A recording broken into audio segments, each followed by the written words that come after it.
Singer Krishna Star Bhakti. Singer Krishna Star Bhakti. Singer Krishna Star Bhakti. अरे ओ बेवफा, मुझे इतनी करीब लाई क्यों?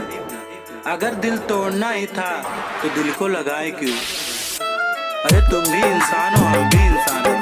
तुम्हें दर्द होता है, मुझे भी दर्द होता है। फर्क सिर्फ इतना है, तुम हंस के उड़ा देते हो और हम दिल से लगा लेते हैं।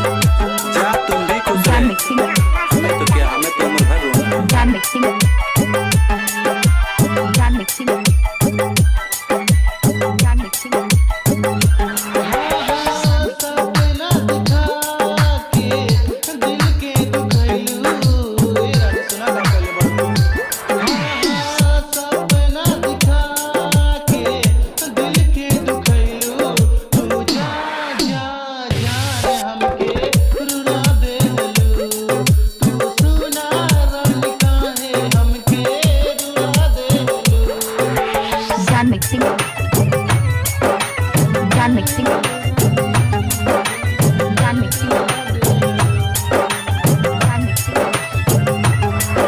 अगर मुझ में कोई कमी होती तो बता दिया होता।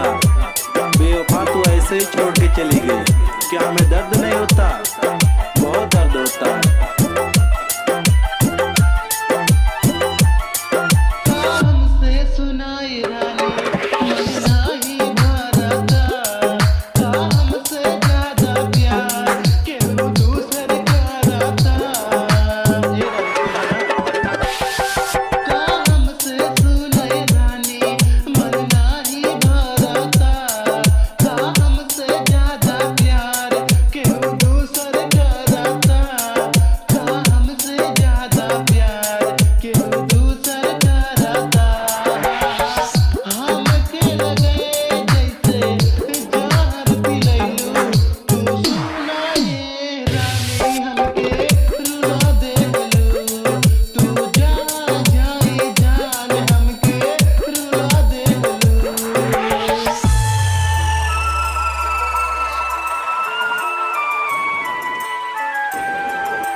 Jam mixing.